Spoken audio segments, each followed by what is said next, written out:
Welcome back to Flickr Recaps, where today we're watching the 2019 comedy film Son of a Rich. But be warned, there will be spoilers. Introducing Grisha, the son of one of the wealthiest men in Russia and acts as such, a total brat. He is spoilt and rude and nothing ever changes as there are never any consequences for his actions. He doesn't do anything with his life other than partying, drinking and using women like a real POS. One night he kicks a girl he was giving a lift to out of his car because she clearly had too much self-respect to provide him with what he really wanted, if you know what I mean. But then karma steps in and he's stopped by police for speeding. He tries to wriggle his way out by bribing Captain Semyonov as he usually does with the cops, but Semyonov isn't having it. Grisha is still allergic to consequences, so he does the next best thing. He tries to flee, but his plan is foiled when Semyonov gets in front of the car. Grisha doesn't care, so he drives off anyway, dragging Semyonov along for the ride. Pavel, Grisha's dad, arrives at the police station to pay bail and get his son out of jail. Grisha remains as spoilt as ever, making demands even from his cell.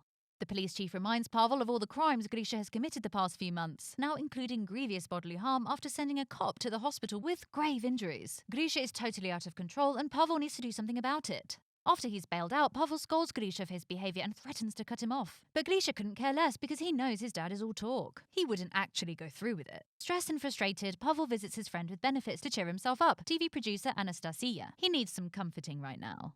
He's at a loss to know what to do about his son. Enlisting him in the army isn't even an option because he got him out of recruitment in the past. Anastasia has an idea. She knows a guy who she used to work with on a horror movie, and perhaps he could help. His methods are somewhat unorthodox but very effective, and Pavel decides to pay him a visit. They enter the creepy house to find Levanovich hanging from the ceiling with a rope around his neck, but it's not for real. Lev is skilled at inventing devices and developing special effects to trick the eye. He shows a freaked out Pavel how he helped a client who was a smoker, pretending to cut his finger off. Well, that's one way to do it, I suppose. Pavel isn't into it and wants to leave, but Anastasia convinces him to at least hear Lev out on his plan for Grisha. Several days later, Grisha leaves a club to find his car being towed. So he runs after the truck but is shot at and falls unconscious. He wakes up hours later to find himself in a horse stable wearing strange clothes and being instructed by stable boy Artyom that he must saddle the horses or their lord will get angry. Saddle the horses? Lord? Grisha hasn't got a clue about what's happening and is even more perplexed when foreman Avjay drags him outside and proceeds to kick and yell at him for not following orders. Then appears landowner Dmitry and his son Alexei, who whip Avjay before whipping Grisha once for not following orders. Dmitry warns him if he doesn't get the horse ready right away, he'll be subject to a worse punishment. But when Artyom takes him back to the stable, Grisha escapes through the window and makes a run for it. He appears to be in a Russian village in the 1860s before the abolition of serfdom. As he's running, Grisha implores people for help, requesting a phone or even the police, but nobody knows just what he's going on about. Finally, he makes it to the estate borders, but falls into a lake. From there, he makes the questionable decision to return to the village for dry clothes, but Avjay catches him and he gets taken to be hanged for trying to escape. But he's in luck as Dmitry's daughter Aglaya begs her dad to have mercy on the prisoners because she's fed up with all the killing. As it's her birthday, Dmitry agrees, and Grisha is pardoned. Happy birthday, darling. Meanwhile, a bird is flying high above, assessing the situation, and then flies to a windmill on the edge of town. Is it a bird? Is it a plane? No, it's a drone disguised as a bird. And this whole ordeal isn't to do with time travel at all. This is Lev's elaborate plan to teach Grisha some discipline, and Pavel has the money for such an expensive production. Anastasia helps to keep up the illusion with her experience as a TV producer. All over town are hidden cameras, even in the trees, and there's always a sniper ready to shoot Grisha with a tranquilizer in case something goes awry. After realizing his son had really been whipped, Pavel starts to wonder if he's done the right thing, but Lev assures him that this is for Grisha's own good.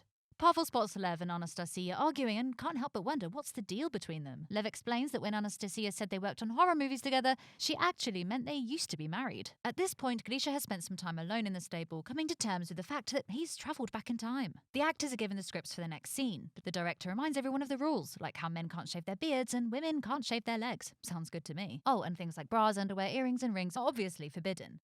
Alexei picks up his script after greeting his girlfriend Liza, who isn't an actor but is in charge of the horses, and he makes fun of Aglaya's contract. The writers want her to be Grisha's love interest, which means she'll have to do the nasty with him, which leaves Alexei wondering where one draws the line between actor and harlot.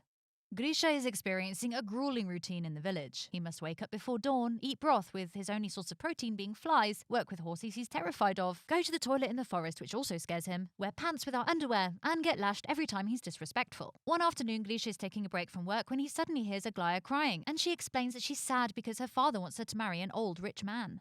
Instead of being sympathetic, Grisha thinks it's a great idea because if the man is so old, well, he'll soon die and she can enjoy all his money. A few days later, Grisha steals a chicken and asks Artyom to help him make soup, but greedy Grisha ends up eating it all instead of sharing it with Artyom, who did most of the work.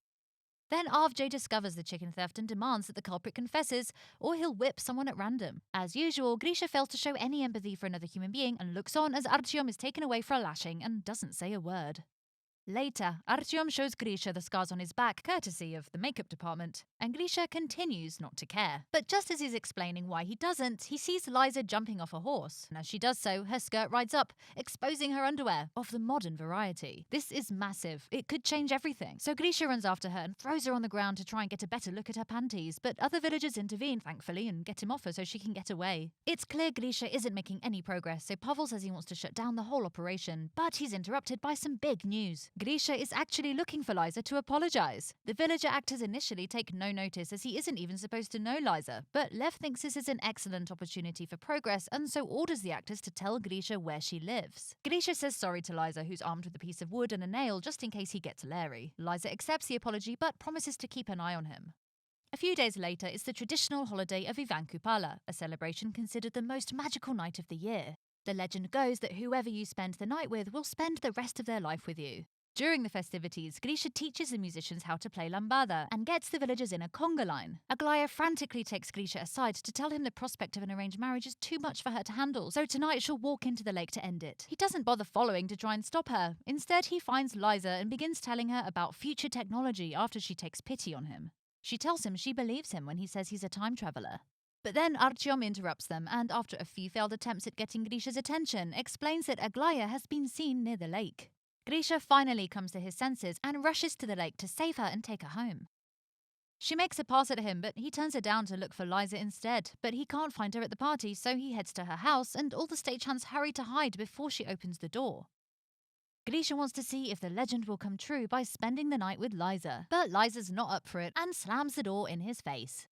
The next day, Lev decides Liza will be Grisha's new love interest, so she becomes one of the actors on set. She's not keen on Grisha and won't kiss or sleep with him, but she does want to help change him for the better, despite her boyfriend Alexei's feelings about it all. And so a new storyline begins. Alexei is discovered drunk in town after causing a lot of trouble, including getting the sheriff hurt. Actually, as he's a noble, he thinks it's his right. But Grisha isn't appalled by this behaviour, he's just jealous, thinking Alexei must have had the best night ever. Although he soon changes his tune when Dmitri wants him to take his son's place to receive the punishment.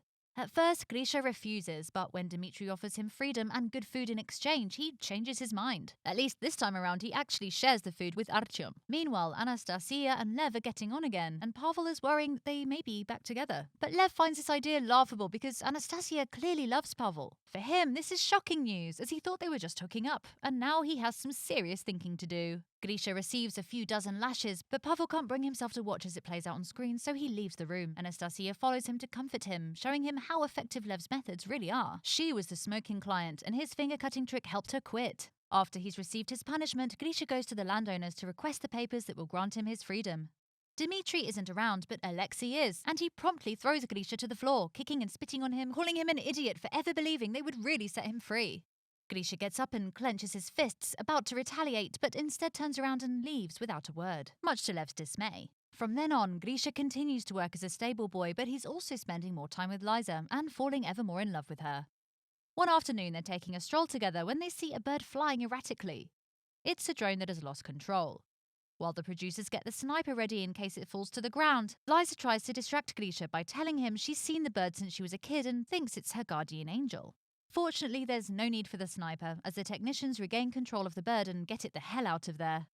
Meanwhile, neither Alexei nor Aglaya are happy about the current state of affairs. Aglaya is incensed that she's been replaced by Liza, and Alexei hates seeing his girlfriend spend so much time with another man. Obviously, the shared rage makes them hot, and they can't resist making the beast with two backs inside a carriage, but whoops, are caught in the act by Grisha and Liza, who happen to be passing by. Liza is distraught that she found her boyfriend cheating on her, and Grisha thinks it was two siblings he caught getting it on. Because of this massive cock-up, Lev fires Aglaya and Alexei. Liza is unsurprisingly not in a good place mentally, so Grisha tries to cheer her up by making her a candlelit dinner in the stable, but they have to eat it by sharing a single fork. To round off the night, they go stargazing, and Grisha admits that if he was a free man, he would marry Liza. Remembering how he was tricked by the promise of his papers, he confesses he did want to punch Alexei, but didn't because when he looked at him, he saw himself. Touched by how much he's grown, Liza kisses him. But meanwhile, back in the real world, Aglaya is on a famous talk show telling the world that Grisha has been kidnapped, and now he's getting tortured. I mean, she's not wrong. The police make an appearance on the news announcing an investigation investigation, so naturally Pavel panics and wants to shut it all down before the police knock on the door. Lev says they can't stop yet, they still have time to plan a final heroic act for Grisha to pull out the bag. Seeing as Grisha isn't the sharpest tool in the box and doesn't catch on to any of the anachronisms, they decide to send a group of Mongols to attack the village. Grisha is hanging out with Liza when she suddenly says that if they never see each other again, she wants him to know that it's all been real for her. Artyom turns up and urges them to quickly return to the village because the Mongols have attacked. Falling for the story hook, line and sinker, Grisha thinks they should go the other way to avoid danger, so Artyom makes an excuse that he's fed through his hidden earpiece. Apparently, the Mongols will burn the village if not every worker is accounted for. In the village, the Mongols have been offered a ton of food in exchange, but their leader also wants a woman, so he picks one out from the crowd. Her father immediately jumps in to defend her, and since Mongols respect bravery, they allow him to duel one of their soldiers for her freedom. The father loses and gets decapitated, but since he paid with his blood, this is enough to buy his daughter's freedom. The next woman the leader chooses is Liza, but no matter how much she cries out for Grisha's help, he still runs away like a coward. Seeing as the plan still hasn't worked, Pavel is ready to shut it all down, especially since the police are on the way. But Lev still wants to wait a little longer because he believes in Grisha. Grisha sees the bird drone fly above him and takes it as a sign from Liza's guardian angel and decides to do the right thing, finally. He gets on a horse and after grabbing Liza's old stick, he rides back to attack the Mongols and save Liza by riding off with her on horseback. As soon as they're gone, the police arrive on set. Since Grisha isn't around, Pavel, Anastasia and Lev easily lie and simply say they're filming a movie, and the officers believe them and, without arresting anyone, leave. Meanwhile, Grisha and Liza reach the estate limits, coming across a gas station which totally bewilders Grisha. Liza is about to explain everything to him, but at that moment the sniper makes his move, knocking Grisha out. When he wakes up, he's in hospital, and his dad is telling him he's been in a coma for 3 months after a car accident. He plays dumb, pretending not to know what Grisha is talking about when he asks about the village and Liza. Grisha tries to return to his old wild lifestyle, but it doesn't feel right anymore. He even gives his car to Captain Semyonov to make up for what he did to him. In a club one evening, Grisha bumps into Alexei and Aglaya, so he tries to ask them about Liza, but they pretend not to know him. Grisha apologizes for the confusion and hangs his head in defeat. He looks so pathetic that the actors decide to take pity on him and share some information. The next day, they take Grisha to the ranch where the horses in the village were rented from. Yes, the one Liza works at. We all saw it coming. Grisha asks her if she'd meant it when she said it had all been real for her. Of course, she says yes, and they have a snog before making it official. After some time, Grisha takes Liza as his +1 to his father's wedding to Anastasia, where he thanks him for the whole experiment and for changing him for the better. From that day on, more spoilt rich brats are taken to the village, and Grisha helps with their rehabilitation. Thanks for watching! Don't forget to like and subscribe to keep up to date with all our future videos.